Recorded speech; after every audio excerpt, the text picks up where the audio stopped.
Hello everybody, let's look into another concept of ISTQB foundation level exam, that is the decision table.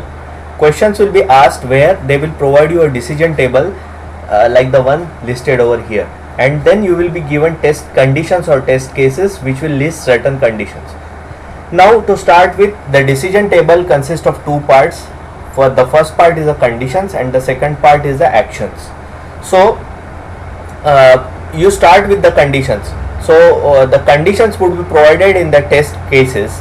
Here let's start with TC1. Fred is a 32-year-old smoker resident in London.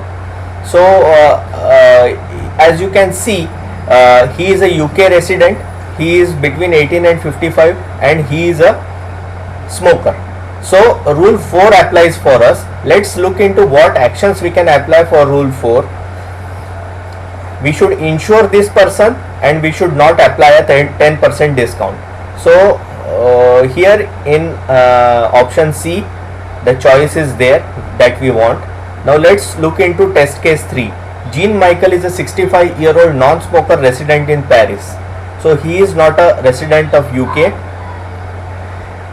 and he is also a non-smoker, so does not apply. Smoker does not apply, and he is a 65-year-old, so 18 to 55 also does not apply. So what we should do here, the action to be taken is we should not insure this client.